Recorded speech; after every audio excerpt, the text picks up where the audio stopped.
Mulai Mbak. Bismillahirrahmanirrahim. Santai aja Mbak. Ya, santai aja. Mbak, di sini itu gue pengen bikin rangkaian, gue sama Dari pengen bikin rangkaian pengalaman teman-teman kita untuk sampai ke tahap jadi CPNS gitu. Oke, Bersedia Mbak? bersedia. Gak ada masalah. Aman. Oke. Jadi Mbak, gue pengen tahu dulu sebenarnya sebelum lu jadi PNS, latar belakang lu kayak gimana sih Mbak? Lu dari mana? Lulusan apa gitu? Oke, aku mulai dari background latar belakang pendidikan dulu ya berarti. Kalau aku tuh S1 sama S2-nya itu manajemen. Untuk konsentrasinya aku ambil SDM dan itu tuh aku ngambilnya di Universitas Syah Kuala Banda Aceh. Terus kalau S1-nya tuh aku selesai di 2014. Kalau S2-nya itu di 2021. Nah, kalau misalnya untuk latar belakang pekerjaan sendiri, aku tuh sempat kerja di LSM. Jadi dia tuh LSM yang bergerak di bidang pembiayaan kesehatan gitu, PEKAP namanya. Cuma sekarang udah bubar, udah nggak ada lagi. Itu aku kerja di sana sekitar 1,5 tahun. Jadi tuh dari aku nggak dari lulus sih. Jadi tuh ada jeda waktu dari aku lulus itu bulan Februari, aku masuk ke situ itu November 2014 sampai kalau nggak salah itu April 2015. Jadi aku pernah di sana 1,5 tahun gitu. Nah terus habis dari situ ya udah sih sambil nyari-nyari kerjaan gitu ya aku ini sih ada kayak usaha online lah kecil-kecilan gitu yang jual kayak sepatu, baju, perlengkapan perempuan sih intinya gitu. Berarti Mbak Rian termasuk anak daerah nih ya yang merantau dari ujung banget Pulau Sumatera ke Jakarta untuk PNS. Iya benar. Dan sebenarnya ini tuh pertama kali aku merantau Jadi emang aku tuh aku pertama kali merantau. Jadi tuh memang sebelumnya kan aku tuh dari TK sampai SMA itu di Loksmawe namanya. Itu nggak pindah-pindah Mbak di situ aja. Di situ terus. Iya, nggak jalan gitu kamar mandi nggak? Jalan sih kalau emang perlu kamar mandi, kamar mandi gitu ya. Kalau bisa sekolah tuh pergi sekolah. Karena kan nggak homeschooling ya. Sabar. Ditonton banyak orang. Oh iya ya oke. Nah jadi habis gitu setelah SMA itu aku pindah. Jadi Loksmawe ke Banda Aceh itu sekitar 6 jam gitu perjalanannya. Nah, jadi waktu kuliah semester 1 itu tuh sempat yang tinggal sama abang, sama kakak karena kebetulan orang tua masih di Losmawe kan. Nah, cuman tuh 2010 mereka baru pindah ke Banda Aceh gitu. Nah, terus ya udah jadi ternyata ya dalam perjalanan kehidupanku ya qadarullahnya di 2024 aku merantau lah kemari gitu. Tapi Mbak, kalau misalnya dari kecil aja sampai gede tuh di Aceh terus, apa yang ngebuat Mbak tuh bertekad untuk lamar PNS? Yang Mbak tahu pasti jauh kan, pasti akan keluar dari tempat tinggal Mbak yang udah Mbak tinggal lama kan. Nah sebenarnya gini Bi, jadi aku mau cerita sedikit. Nah jadi tuh sebenarnya aku tuh dulu waktu setelah tamat S1 itu tuh ada emang kepengen merantau gitu, pengen ngerasain gimana sih jadi anak rantau gitu kan, ngerasain mandiri, ngerasain tuh, oh aku nih kalau kita merantau tuh kan otomatis segala urusan tuh kita harus atur sendiri kan, even mulai dari bangun pagi, sarapan, dari hal kecil gitu aja deh. Karena kan kalau kita di rumah itu ya sarapan kita udah ada yang ngatur, udah ada yang beli gitu, maksudnya udah ada ibu gitu kan yang ngatur segala macam. Kok ini kan enggak. Nah jadi tuh dulu aku tuh malah sebenarnya ada keinginan merantau itu tuh setelah S1 gitu, pengen merantau gimana sih kalau misalnya merantau gitu. Nah jadi tuh tapi dalam perjalanan aku ngikutin CPNS itu kan aku dari awal CPNS banget ya 2014 itu tuh aku ngambil dulunya tuh di formasi daerah awalnya, cuman nggak lewat waktu itu, aku nggak lewat passing grade di TIU waktu itu. Nah terus di 2018 ngikut juga waktu itu di Kementerian Agraria, cuman aku nggak lewat passing grade juga waktu itu. Dan itu tuh ternyata setelah aku cari tahu penempatannya di Makassar waktu itu. Nah jadi memang iya gitu. Nah jadi memang tuh dalam perjalanan aku ngikutin tahapan CPNS ini tuh memang ada beberapa kali yang aku bakal ditempatkan di luar gitu. Ada juga yang memang aku ambil di daerah gitu. Nah cuman buat aku sebenarnya tuh yang mendasari aku itu pengen menjadi PNS itu sebenarnya aku ngeliat peluang gitu. Apalagi kayak aku gini, aku kan disabilitas ya, aku cacat fisik. Nah jadi tuh mungkin bukan aku bilang nggak ada, cuman mungkin untuk ketersediaan lapangan kerja itu sedikit gitu, karena aku otomatis tuh gerak terbatas gitu kan, dan mungkin ada beberapa hal yang mungkin aku nggak bisa lakukan secara bebas gitu. Nah sedangkan kalau di PNS ini kan mereka itu membuka peluang untuk siapa aja, termasuk untuk orang seperti aku, mungkin untuk yang beberapa jabatan yang bisa aku lakukan gitu kan. Dan juga dari usianya itu kan kalau kita katakanlah daftar di BUMN nih, dia umur 27 atau 28 kan udah kita nggak bisa daftar lagi kan. Sedangkan kalau di sini maksimal sampai 35. Bahkan kalau untuk P3K itu kan di atas 35 kan masih bisa gitu kan, sampai dia 2 tahun menjelang pensiun ya kalau nggak salah aku. Nah jadi menurut aku itu sih jadi peluangnya, dan juga mungkin Aku nggak di latar belakang keluargaku juga. Jadi kebetulan orang tuaku itu dulu pensiunan PNS juga, dan juga abangku, kakakku juga 2 orang tuh di dunia PNS ini juga gitu. Jadi mungkin terinfluence dari lingkungannya juga. Dan sebenarnya sih juga motivasi dari orang tua sih gitu. Karena mungkin mereka ngeliat ya kalau PNS ini mungkin pekerjaannya nggak terlalu berat, itu satu. Karena aku juga punya keterbatasan fisik di situ kan. Jadi mereka ngeliat mungkin oh ya udah ini tuh bisa cocok buat aku dan aku pun setelah ngelihat ya ternyata oh ya ternyata memang ya cocok gitu. Yakin. Yakin sih. Ada opsi. Ya jadi gitu sih memang lebih karena kayak apa ya kemudahan dalam ininya aja, kemudahan dalam pekerjaannya gitu. Itu salah satunya sih yang mau menjadikan aku tuh jadi PNS. Coba tadi gue rangkum ya. Pertama itu karena PNS itu membuka kesempatan tidak dibatasi oleh ketentuan-ketentuan khusus ya kayak umur, terus juga terinfluence dari orang tua, yang mana salah satu influence-nya itu ngasih gambaran ke Mbak Rian bahwa PNS itu kerjanya nggak berat gitu.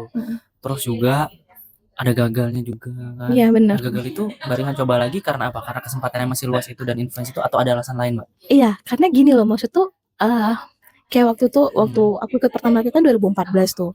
Dan aku nih tuh kurang ditiu Bro Robi. Jadi tuh aku ngerasa kayak harusnya tuh aku bisa lebih gitu. Pasti seharusnya aku bisa ngedapetin itu. Dan waktu itu tuh belum ada formasi kayak sekarang ya, misalnya kayak cum laude, disabilitas atau misalnya umum gitu. Itu belum ada waktu itu 2014. Awal banget itu. Nah terus aku ikut lagi 2017 waktu itu dan waktu itu aku daftar di Kumham juga kebetulan tapi waktu itu kan ada 2 gelombang ya. Nah dua-duanya itu aku gagal di ADM waktu itu. Nah terus 2018 aku ikut lagi. Nah cuma aku gagal lagi nih di TIU. Nah cuman memang kan gimana ya kalau kita tuh udah mencoba itu tuh kayak seharusnya tuh aku bisa lagi gitu. Aku tuh bisa achieve yang lebih lagi di atasnya gitu ya. Jadi itu ya udah makanya tuh kayak aduh aku pengen deh karena aku ngerasa gini ya kayak Robi bilang tadi, oh ini masih ada peluang nih, masih ada kesempatan, kenapa nggak dicoba gitu kan. Nah jadi makanya aku ngerasa ya mumpung peluangnya masih ada, aku pun masih insya Allah masih punya kemampuan ya, kenapa nggak aku coba gitu. Jadi makanya aku nyoba di 2023 kemarin kan, dan alhamdulillahnya rezekinya ada gitu. Berapa kali gagal, Mbak? Kan tadi tuh daerah 1. Terus apa tadi? Kumham pernah, apalagi? Kalau yang awal tuh 2014 itu aku ngambil di pemerintah provinsi Aceh. Itu aku gagal di TIU waktu itu. Nah 2017 itu 2 kali gagal di ADM. Terus 2018 itu aku ngambil di Kementerian Agraria, itu gagal juga di SKD, di TIU juga tuh. 2019 gagal lagi di administrasi, di Kumham.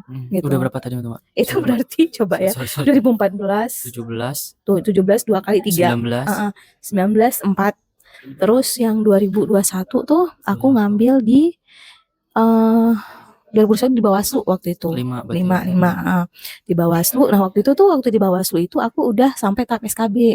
Jadi waktu itu formasinya itu dia ngambil 7 orang. Nah cuman waktu SKB aku tuh di peringkat 15 gitu. Jadi di SKB-nya kalah disalip sama yang lain gitu kan. Itu makanya tuh SKB itu menentukan banget. Nah terakhir itulah yang 2023 waktu yang ke-6 baru. Yang ke-6 baru lewat gitu. Alhamdulillah. Rezekinya berarti yang di ke-6 kali gitu. Kalau TIU Mbak, kalau menurut Mbak Rian sendiri, TIU kan Mbak Rian kalahnya di TIU ya, kita cuma nggak ngomongin yang lain ya. Menurut Mbak Rian dari tahun ke tahun itu TIU makin sulit atau makin gampang? Yang membuat aku kaget itu ternyata TIU-nya itu makin tahun itu malah lebih gampang gitu, lebih maksudnya bukan berarti apa ya menskreditkan TIU enggak gitu. Cuman ketika aku ngikut 2018 itu jujur TIU itu susah banget. Nggak tahu apakah aku mungkin yang kurang persiapan atau mungkin aku yang kurang memahami materi gitu ya. Cuma emang 2018 itu yang paling sulit kalau menurut aku.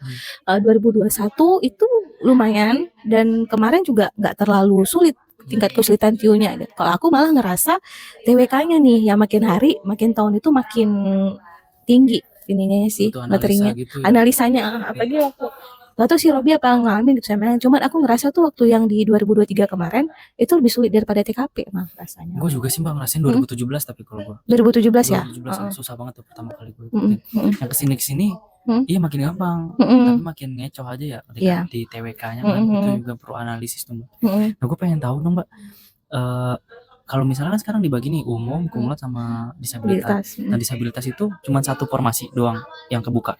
Nah, kalau di tahun aku ya, waktu kita ikut tahun kemarin, itu kalau nggak salah aku ada sih beberapa instansi lain yang buka kesempatan untuk disabilitas, Bi. Cuman kebetulan dan kalau disabilitas itu dia juga bisa ikut ke formasi umum. Cuman dia nantinya untuk ketika kita melaksanakan kegiatan tesnya itu akan diberlakukan sama dengan umum.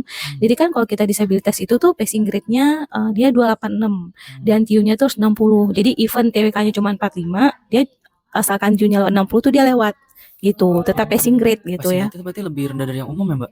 Lebih rendah karena dia yang penting harus lewat TIU. Itu kalau nggak salah aku sama kayak penerimaan putra-putri Papua Barat ya. Itu dia TIU-nya harus 60 dan maksimal 286. Kalau umum kan 311 ya kalau nggak salah aku. Nah, jadi dan harus lulus tiga-tiganya kan. Nah, kalau misalnya di formasiku itu dia yang penting TIU-nya harus lewat gitu. TIU-nya harus lewat 60. Itu yang penting. Mbak izin Mbak, pengen nanya, maaf ya. Kalau di disabilitas itu ada nggak sih Mbak disabilitas yang nggak diterima sama PNS? Setahu aku gini ya, Bi. Jadi dia tuh kalau ketika kita milih untuk formasi disabilitas, dia itu kan kita nanti kan harus minta surat keterangan disabilitas dari rumah sakit pemerintah gitu. Dan itu tuh biasa ditentukan dia ada 2 tingkat derajatnya. Jadi ada derajat cacat tingkat 1 sama derajat cacat tingkat 2. Jadi kalau misalnya derajat cacat tingkat 1 itu dia adalah orang yang keterbatasan fisik tapi dia nggak perlu alat bantu, entah itu dengan tongkat, kursi roda. Nah, kalau derajat cacat tingkat 2 itu kita harus misalnya pakai alat bantu. Teman-teman disabilitas mungkin yang harus pakai tongkat atau misalnya kursi roda gitu. Nah, jadi itu tuh tergantung dari kebijakan instansi. Nah, dari kebijakan instansinya. Jadi dia tuh derajat cacat tingkat gimana sih yang diminta. Nah, jadi tuh biasa nanti dikatakan gitu misalnya di kategorinya, oke untuk persyaratan disabilitas itu dia derajat cacatnya berapa? Maksimal dia misalnya derajat cacat tingkat 1. Nah, otomatis kalau gitu teman-teman disabilitas yang mungkin pakai alat bantu itu nggak bisa ikut gitu. Jadi memang itulah nanti disertakan gitu di persyaratannya. Clear ya di requirement-nya berarti ya. Di requirement itu clear. Terus administrasi gagal karena apa Mbak waktu itu? Nah, kalau aku tuh ini mungkin bisa jadi pengalaman juga ya. Jadi itu adalah memang kesalahan dari diri aku sendiri. Jadi waktu 2017 itu aku karena filenya itu pecah dan aku nggak meriksa lagi. Itu yang pertama. Nah, terus yang kedua itu problemnya di ijazah aku itu entah gimana waktu terscan jadi nggak kelihatan nomor ijazahnya Bi, gitu. Jadi blur. Nah, itu yang 2 kali karena itu. Yang itu 2017. Nah, 2019 itu katanya kualifikasi pendidikan aku nggak sesuai. Waktu itu aku lupa dia ngelamar buat apa, terus aku ngelamarnya pakai ijazah S1 manajemen kan karena belum selesai S2 waktu itu. Nah, terus aku udah coba sanggah tapi ternyata memang ya memang nggak sesuai dengan kualifikasi pendidikannya gitu. Jadi makanya waktu kemarin ngikut Kemenkumham yang ketiga kali tuh agak deg-degan juga gitu walaupun aku udah sampai berapa kali untuk ngelihat gitu kan, tapi ada ketakutan ya Bi karena kan udah ini kan gitu. Tapi alhamdulillahnya lewat sampai tahap akhir. Gimana Mbak ngelewatin SKB-nya waktu itu SKB dosen kan ya? Gimana untuk tes Mbak sendiri SKB dosen di Aceh berarti SKB-nya? Iya, jadi kalau misalnya waktu tes SKB itu kan kita bisa milih jalur sendiri kan, dan aku ngambil di Banda Aceh waktu itu. Nah, jadi kalau pribadi kan, kalau SKD udah beberapa kali kita kan udah pernah ngikut dan sering ikut tryout, jadi mungkin udah lebih terlatih ya gitu. Jadi udah tahu bentuk-bentuk soalnya. Nah, kalau untuk SKB ini apalagi SKB dosen kan beda gitu. Ya. Kita harus micro teaching. Nah, sedangkan kalau kayak aku gini, even aku ngelamarnya buat kualifikasi dosen kan aku belum ada pengalaman untuk ngajar gitu. Nah, jadi terakhirnya waktu itu aku ngikut semacam ini sih Bi kayak apa sih lesnya gitu. Jadi aku ke bimbel. Aku ikut bimbel waktu online. Nah, jadi kan waktu itu kita sekalian sama teman-teman Kemendikbud juga kan. Nah, cuman waktu itu yang aku ikut memang dia lebih membahas ke Kemendikbudnya gitu. Cuman ya insya Allah dapat juga sih ilmunya. Jadi aku ikut waktu itu ngambil paket. Jadi dia 5 kali pertemuan dan harganya juga terjangkau waktu itu karena kebetulan aku kan nganggur ya belum ada kerja 100.000 dan itu tuh aku rasa cukup membantu sih. Jadi kita di situ tuh setiap pertemuan dibahas. Jadi misalnya kalau SKB dosen itu kan dia ada 2 tuh, yang CAT sama non CAT. Nah, kalau CAT-nya itu memang dia ngasih sejumlah kayak modulnya gitu Bi. Itu kalau nggak salah aku ada 3 modul waktu itu. 3 modul, jadi contoh-contoh soalnya apa-apa aja gitu, terus mereka rangkum. Nah, terus kalau misalnya untuk SKB non CAT-nya, jadi mereka tuh jadi aku ingat banget tuh 5 kali pertemuan. Jadi setelah Isya deh 7:30 gitu mulai pertemuannya jadi tuh diajarin misalnya hari ini tentang wawancara itu ntar kira-kira apa nih yang bakal ditanya sama pewawancaranya gitu, terus cara menjawab. Ya kalau misalnya untuk yang ditanya sih waktu itu yang aku dapat tuh misalnya kayak udah perkenalan diri, terus latar belakang pendidikannya seperti apa gitu-gitu. Terus apa sih yang motivasi apa yang buat kita tuh pengen jadi dosen gitu. Itu yang diajarin kan waktu itu cara menjawabnya gimana. Nah, terus waktu itu juga ada yang namanya micro teaching. Nah, jadi mereka tuh ngasih tahu cara oh gimana sih cara kita micro teaching, terus nanti apa aja harus dipersiapkan dan maksimal waktunya itu berapa gitu. Nah, ya udah selanjutnya tuh kayak ngebahas-ngebahas soal-soalnya gitu. Jadi ya sebenarnya kalau menurut aku memang kalau SKB itu terutama mungkin buat orang yang belum pernah ngalamin SKB di bidang itu tuh memang penting untuk ikut bimbel gitu. Memang harus karena kalau udah SKB itu kan udah lebih teknisnya gitu. Jadi memang harus harus ada materi yang inilah harus ada materi yang lebih buat dipelajari. Nah, pertanyaan gue nih Mbak, dia ngajarnya pakai format micro teaching SKB Kemendikbud apa KL Kementerian Lembaga? Nah, jadi gini, Pasti beda kan? beda. Nah, jadi memang tuh beda banget. Kalau misalnya aku dapat itu, memang mereka tuh lebih ke Kemendikbud. Nah, jadi tuh karena aku ngerasa nih aku perlu referensi lain, aku juga nyari sih Bi ke YouTube segala macam gitu aku nyari. Cuman memang tuh rata-rata yang aku dapat adalah memang pengalaman dari teman-teman yang udah ikut CPNS Kemendikbud atau teman-teman yang udah jadi PNS Kemendikbud yang membagi pengalamannya gitu, yang berbagi pengalamannya soal SKB, CPNS dan Kemendikbud. Kalau dari kementerian sendiri tuh jarang sih, emang nggak ada malah kalau misalnya kita mau cari tuh nggak ada gitu. Berapa persen Mbak kursus itu ngebantu buat peserta? To be honest, walaupun mungkin materinya beda, cuman itu ilmu-ilmu yang aku dapetin itu tuh lumayan membantu aku sih waktu apa ya melatih kepercayaan diri apalagi ketika wawancara micro teaching gitu. Karena tuh memang aku belum pernah kan ngalamin SKB yang di bidang dosen ini gitu. Itu tuh kalau efektivitasnya aku bisa bilang 75% deh. Itu membantu aku sih kemarin itu. Cuman karena memang kurangnya aku tuh nggak dapet yang SKB dosen yang untuk dosen kementerian gitu. Kayak kita gini itu Iya, aja itu sih. pembukaannya juga jarang sih ya Mbak. Makanya si Iya. pemberi jasa kursusnya juga bingung. Bingung kan, ya. iya. Apalagi tiap kementerian punya punya ketentuan yang beda-beda lagi. Bener. Iya. Jadi Keren banget ya. apalagi kan kayak kita gini kan emang termasuk pembukaan formasi dosen yang besar lah ya kita bilang kita kan ber-15 kemarin itu jadi dan kayaknya itu yang paling besar nggak sih? Iya kan, benar. Jadi Itu gitu. diambil 13 aja, lewat gua. Lewat gua. Lewat doang, sorry goodbye.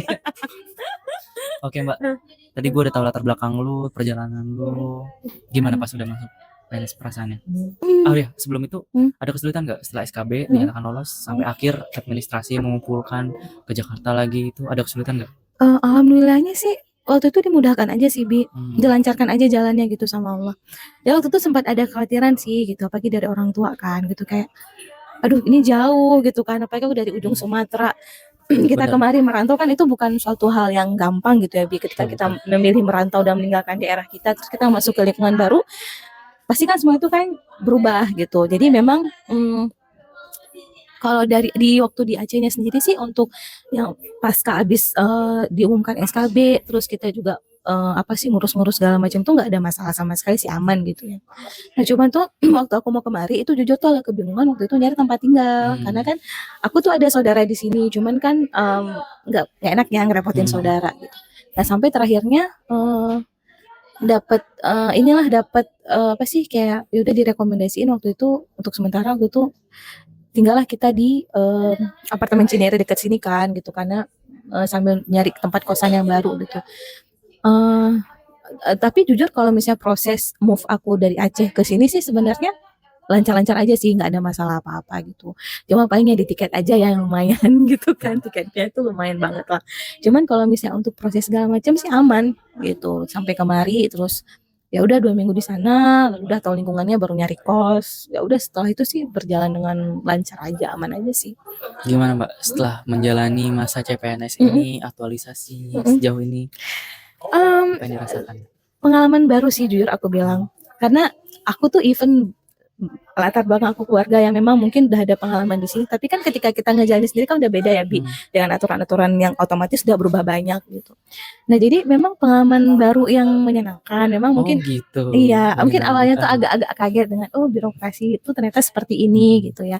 Mungkin ada yang birokrasi itu kan terkesan kaku gitu. Nah, sedangkan banget.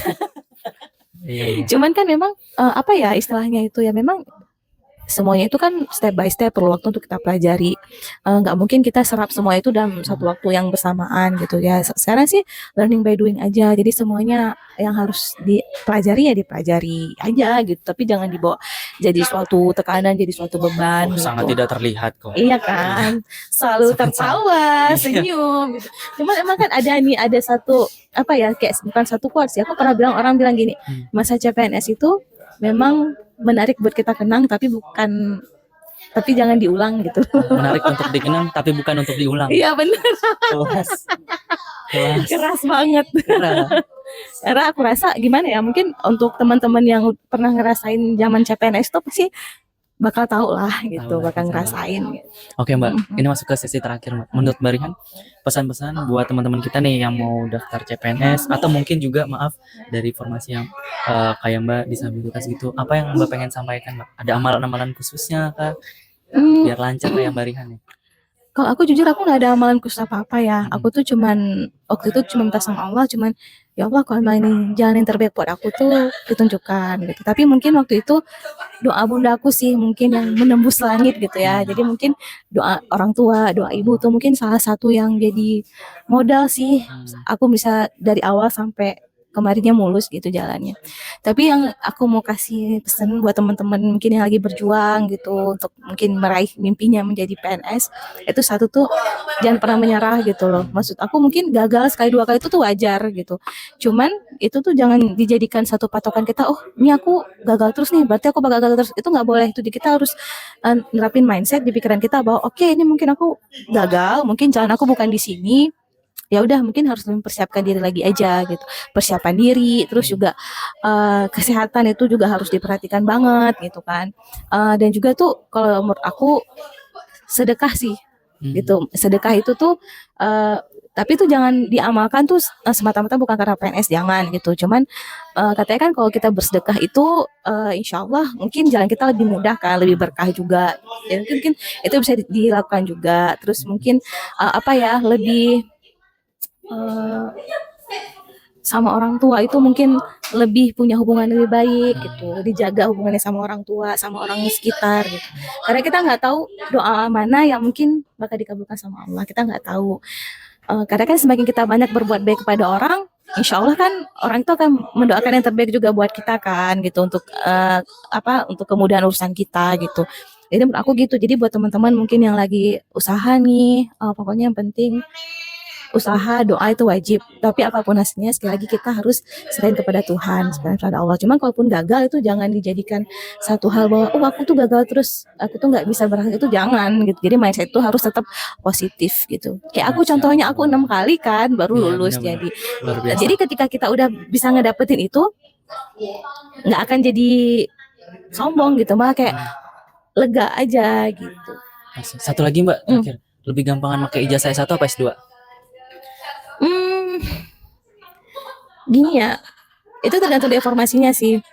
Kalau katakanlah kalau misalnya untuk S2 mungkin maksimal umurnya kan lebih lama panjang, ya, lebih panjang daripada S1 gitu. Kalau misalnya S1 kalau nggak salah aku kan maksimalnya 28 tuh. Nah kalau S2 ya maksimal 35.